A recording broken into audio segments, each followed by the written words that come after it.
Muy bien, ahora que has visto nuestro video pasado, sabes cuál es la caja ideal para tu cultivo. Ahora tenemos una gran pregunta. ¿Cómo vamos a hacer para que ese cultivo mantenga la temperatura adecuada para que el micelo se reproduzca lo más rápido posible? Existen muchos métodos de calefacción como los que te estoy mostrando en este momento, pero solo algunos de ellos van a ser los ideales para tu caso en particular. De eso vamos a hablar en este video, rangos de temperatura, cuál es el calentador ideal, cómo lo vamos a programar y todo eso lo vamos a hacer ¿cuándo? Después de la intro.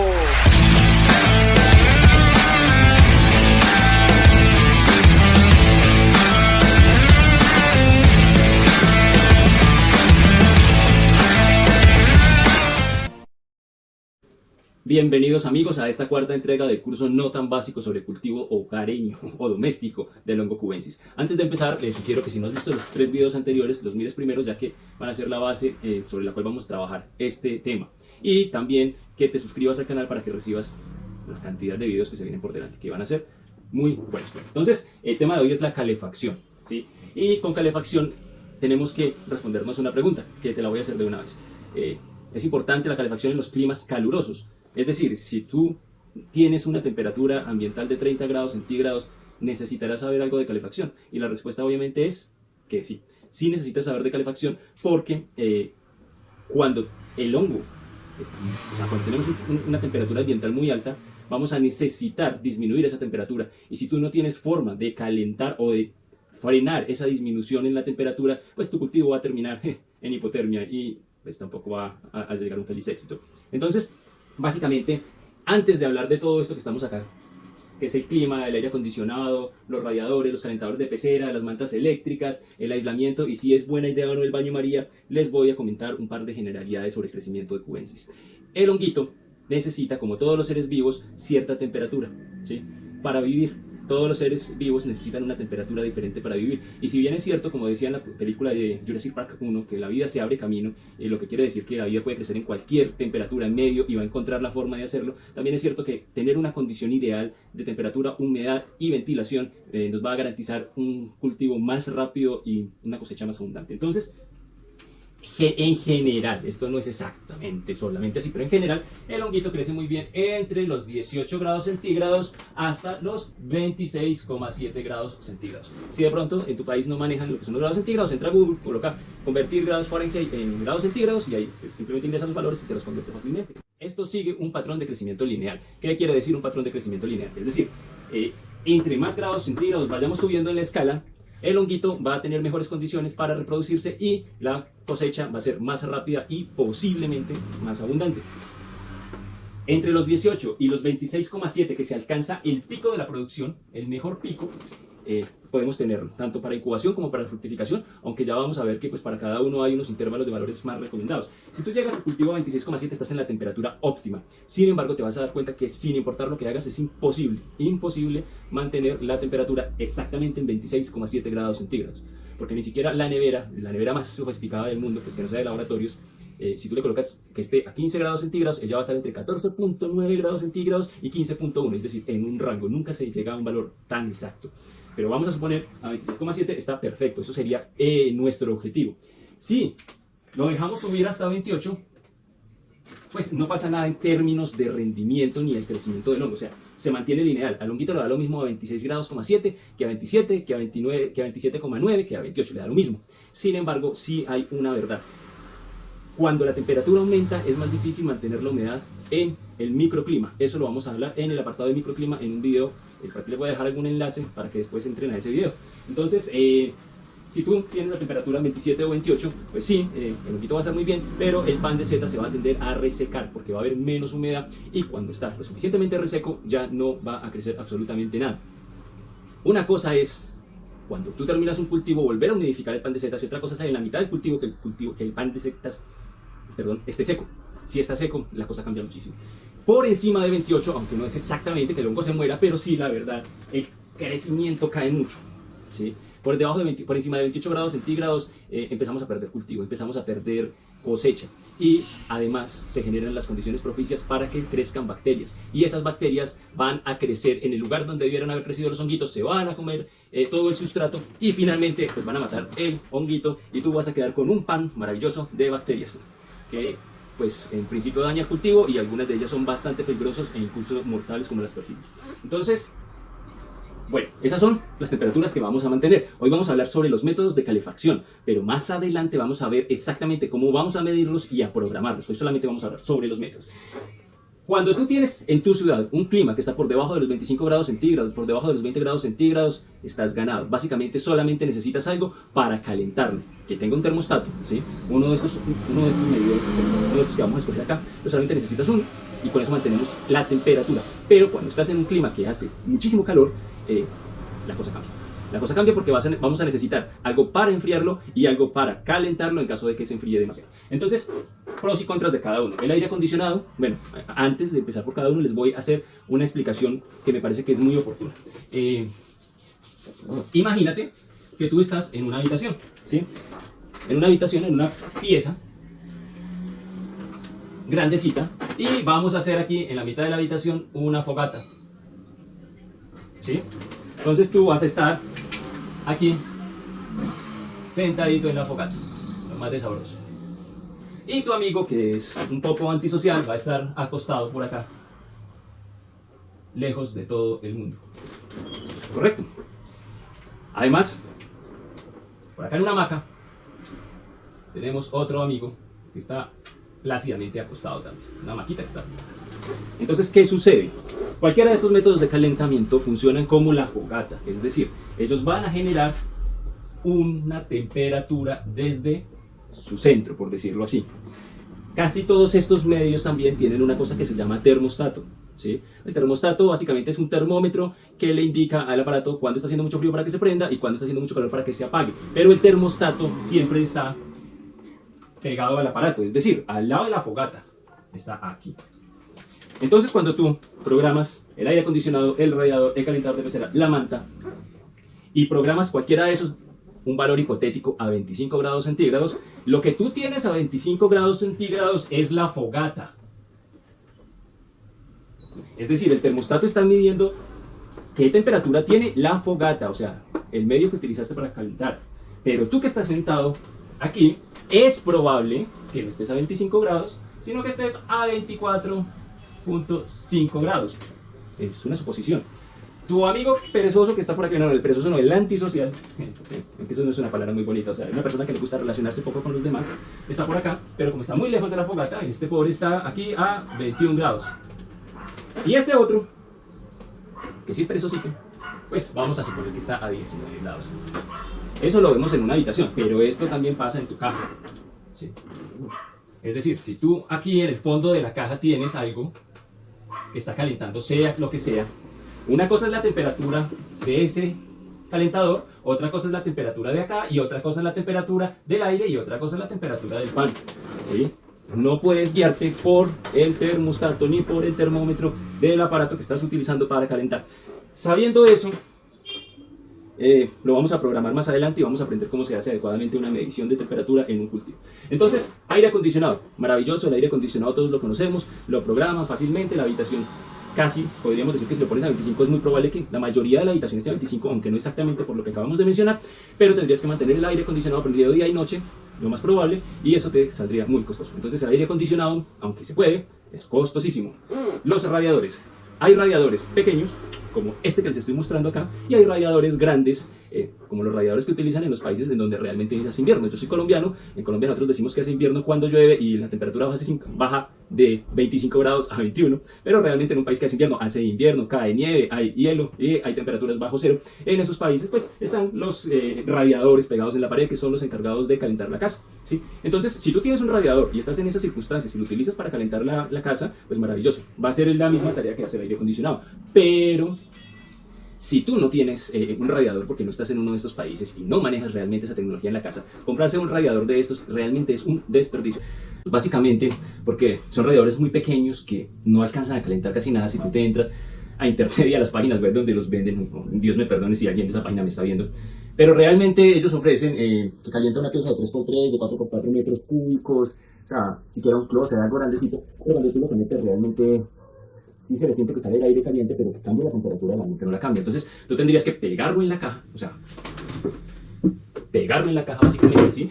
Y terminarías o derritiendo la caja, que no creo porque la potencia no es tanta, pero lo más importante, terminarías calentando solamente un extremo de la caja o un lado de la caja y finalmente pues no se conseguiría el objetivo, además que sería tremendamente costoso. Entonces, calefacción mediante ese tipo de radiadores pequeños, no. La verdad no es lo más recomendado. Si alguno de ustedes lo ha hecho, bienvenido, nos cuenta su experiencia.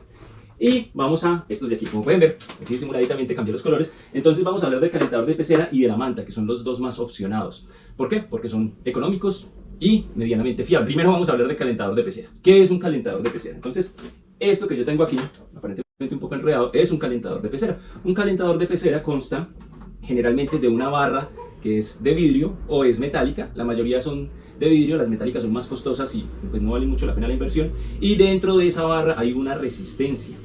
Esa resistencia está conectada a dos cosas. Pues por un lado a la electricidad. Este es un cargador colombiano, 110 voltios, pero puede ser a 220 voltios, no hay ningún problema.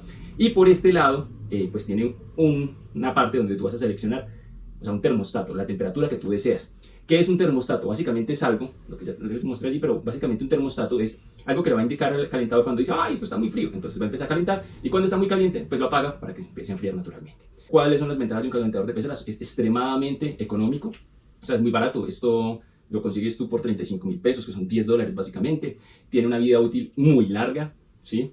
Tiene casi todo. Yo nunca he visto uno que venga sin estas paticas, que son dos aislantes, ¿sí? Entonces básicamente son dos chupitos, dos ventosas, las cuales tú vas a adherir a la parte inferior de la caja. Cuando hay agua, pues ellas adhieren mejor.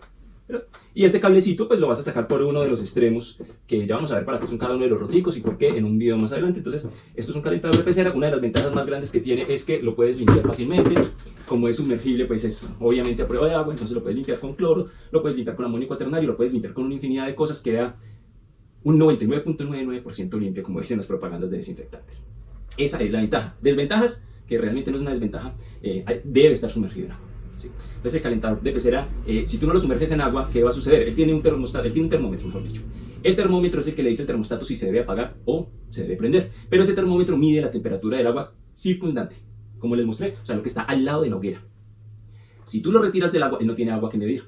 Entonces él simplemente va a decir, estamos muy fríos, y se va a empezar a calentar indefinidamente hasta donde la resistencia dé, y eso va a terminar explotando la resistencia o quemándote o asustándote, y tú lo vas a tirar, puede ser al agua si tienes agua, o al piso, y va a estallar, y eso pues puede causar accidentes. Entonces la única desventaja es que debe estar sumergido en agua, pero pues, realmente eso no es una desventaja si tú tienes la precaución pues, de tenerlo sumergido en agua siempre que lo vayas a prender. Entonces así, esto es un calentador de pecera. Y esto es una manta térmica. ¿Qué es una manta térmica? Una manta térmica es esto, básicamente es una manta. Esto trae aquí, por detrás, un cosito donde usted le va a conectar el cable, y la manta térmica tú la vas a colocar en el fondo de nuestra caja, ¿sí? Ventajas y desventajas de las mantas térmicas. Bueno, tú la puedes colocar en el fondo o la puedes colocar por debajo de la caja. Te voy a hablar de las dos. Si tú la colocas en el fondo de la caja, la mayoría de las mantas térmicas, como su nombre lo dicen, son una manta, o sea, tienen parte de tela. Aunque muchas están recubiertas de un plástico, pues realmente ellas no son 100% impermeables. Entonces, como tú tienes que tener el cultivo húmedo, se va a humedecer y es posible que se dañe. Por eso la mayoría de las personas que utilizan mantas térmicas recurren a ponerlas por fuera de la caja. Pero el ponerlas por fuera de la caja hace que se pierda muchísimo calor. Entonces va a salir mucho más costoso la factura de la electricidad, se va a perder mucho calor, va a estar mucho más encendida de lo que está el calentador de pecera, y eso pues va a tener pues un acortamiento significativo en la vida útil de la manta. Otra de las desventajas, el calentador de pecera está sumergido en agua. Entonces, cuando tú vas a cambiar una temperatura de cualquier tipo de agua, o sea, usted coge una olla, la llena con agua hasta cierta parte, usted necesita introducirle cierta cantidad de energía para que suba la temperatura. O sea, usted prende la candela o prende su fogón eléctrico y esa agua se calienta, ¿sí? Eso requirió una inversión de energía. Para que esa agua se enfríe, el agua debe perder esa misma energía. Es decir, el agua va a estar caliente por un buen rato. De esa manera tú te evitas tener que utilizarlo, o sea, utilizarlo no es la palabra, tener que recurrir a que él se prenda cada 10 segundos, cada 10 minutos, cada 30 segundos, como si lo hace una manta eléctrica, porque es que la manta lo que hace es calentar el aire. Entonces hace el mismo ejercicio mentalmente, o sea, usted coge una olla, la llena de aire, pues ya está llena, la tapa, le prende la candelita, se calienta el aire interior y usted quita la tapa. ¿Cuánto tiempo permanece el aire caliente dentro de la olla? Y tú vas a ver pues que obviamente el agua permanece muchísimo más caliente. Entonces el agua es útil tanto para mantener una temperatura elevada como para mantener una temperatura baja. Es decir, que si en tu localidad tú tienes pues problemas con la temperatura extrema, el tener agua dentro de la caja y lograr bajar la temperatura de esa agua, que ya vamos a ver como en un video posterior, pues va a beneficiar que cuando tú hayas bajado de la temperatura, se requiera que el medio ambiente inyecte cierta cantidad de energía para que esa temperatura vuelva y suba, y eso se va a demorar. Y hay métodos para que eso se pueda demorar 12 y 24 horas si lo hacemos de una forma económica.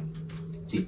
Entonces, el agua y el calentador de pasera ganan por que se pueden desinfectar. La manta eléctrica no se puede desinfectar de la misma manera porque se daña. Gana porque tiene agua, y el agua nos va a servir para mantener la temperatura tanto elevada como baja si lo requerimos. Es mucho más económico, ¿sí? Y viene en diferentes intensidades, por decirlo así, ¿sí? Este es un calentador de pecera que mide, bueno, de 100 watts. Lo que nos muestran es pues, la fuerza, por decirlo así, ¿cierto? Para no meternos con términos de electricidad. Nos muestran la fuerza del calentador. Entonces, este calentador, usted lo introduce en esta caja que es una caja de un tamaño considerable, ¿sí? Que incluso tendría con 100 o con 75 watts. Y él lo que va a hacer es que va a incrementar la temperatura del agua lentamente. O sea, lentamente es en 10 o 15 minutos. Eso es lentamente. Tú podrías hacer algo que yo hice en un comienzo, porque yo soy de los que me dicen, si esto es mejor, entonces yo voy por lo mejor. Entonces yo dije, no, pues el de 300 tiene que ser mejor que el de 100. ¿Y qué sucede? Cuando tú colocas el de 300, pues el agua va a subir muy rápido de temperatura, ¿sí? Cuando el termómetro del calentador se dé cuenta que el agua está en la temperatura que tú quieres, apaga el calentador. Sin embargo, las resistencias no se enfrían inmediatamente, entonces siguen calentando el agua. Entonces, ¿qué sucede? Esa agua caliente pues, va a hacer que rápidamente suba, y luego que baje, y luego que rápidamente suba la temperatura dentro de tu caja, y esos cambios al micelo no le van bien. Por la misma razón que a ti no te va bien pues salir y tirarte de un charco helado, o salir y meterte en una piscina termal uno se mete lentamente, ¿sí? Entonces, el micelo es muy susceptible, se puede dañar, puede haber más colonizaciones bacterianas. Entonces, tener el calentador de la potencia adecuada sería lo ideal. 75-100 watts es lo que más se utiliza. Utilizar 150 es mucho, todavía podrías, pero pues realmente solamente si no consigues el de 100, utilizar el de 300 ya sería para una caja como la caja plástica gigante que les mostré en el video pasado. Esa tal vez pues podríamos tener de 300 watts, pero de resto realmente no. Entonces tenemos clima. Ya sabemos que en clima caliente o en clima frío necesitamos saber de temperatura. Espera. Antes de pasar al siguiente tema, te voy a mostrar esto que estás viendo aquí abajo, que es una variación de la manta térmica, es una placa térmica. Básicamente es una resistencia cubierta por dos membranas de acrílico, y esa membrana pues calienta el acrílico y permite calentar el aire circundante. Esa es la única diferencia. Se puede limpiar mucho mejor porque al ser acrílico se puede limpiar más. El único inconveniente es que solo calienta aire, no calienta agua, y eso es un inconveniente como lo vamos a ver en el transcurso del video. Entonces, pueden continuar. Aire acondicionado, solo si manejas procesos industriales o ya realmente lo manejas en tu casa. Radiadores costosos, iguales que el agua y el aire acondicionado. Calentador de pecera le gana la manta por todo. O sea, si tú puedes utilizar calentadores de pecera y no has comprado la manta, recomendado el calentador de pecera. El aislamiento es, muchas personas dicen, no, pues mira, para que no se pierda el calor, entonces le vamos a colocar una manta, una frazada, una cobija encima, y eso se hace sobre todo cuando hay climas muy fríos. Entonces tú sí, le puedes colocar una mantica, ¿cierto? También hay películas especiales, ¿sí? Como las que les voy a mostrar acá, que tienen una parte que es plateada. Esa parte refleja el calor y lo que hace es conservar un poquito, pero realmente no vale la pena la inversión pues en este momento para eso. Con la manta sería más que suficiente, pero sí, lo que estás utilizando es el calentador de pecera y ese calentador de pecera tiene agua, la manta se hace casi que innecesaria. Cosa que no pasa con la manta, porque estamos hablando de aire caliente y no de agua caliente, que varía muchísimo más rápido.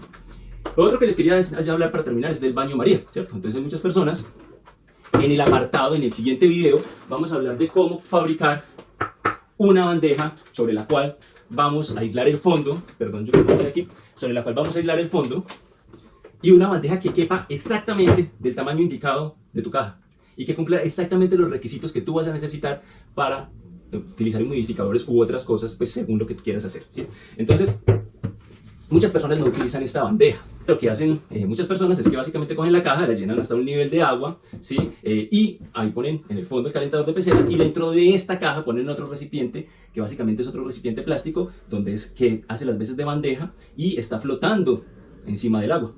Eso no tiene ningún problema, a no ser que, ya les voy a explicar cuál es el problema, Muchas personas han cultivado, sí, les funcionan, sí, todo funciona. Yo no me voy a cansar de decir en estos videos que todo funciona. O sea, yo no voy a decir, es que este es el único método para hacer las cosas. No, porque todo funciona. Lo que pasa es que hay métodos que tienen más altas posibilidades de éxito. Entonces, ¿qué pasa con el baño María? Cuando el termostato se da cuenta que llegó a la temperatura ideal, se apaga, pero el calentador, sea el que sea, mantiene caliente. Eso hace que el agua siempre se caliente unos grados más de lo que nosotros queremos y ese calor se transmite inmediatamente al pan. Cosa que no pasa cuando usted tiene una separación por una bandeja, pues, como las que le mostré ahorita. Entonces, porque la temperatura del aire no va a variar exactamente igual que la temperatura del agua, porque están separados. Entonces, la temperatura del pan, por ende, no va a variar tanto.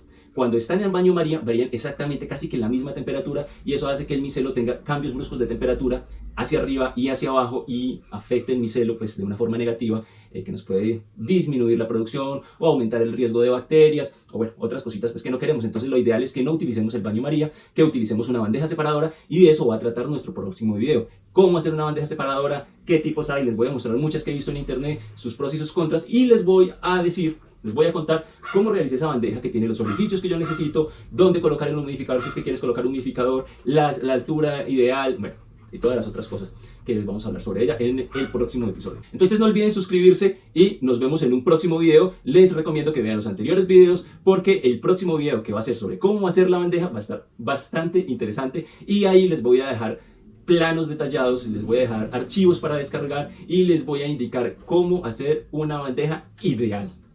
Que todas funcionan, pero vamos a hablar de una bandeja ideal, que yo estoy seguro que muchas de las personas que ya cultivan van a encontrar un gran beneficio en eso. Cuídense, amigo, hasta la próxima y ha sido un gusto como siempre estar con ustedes.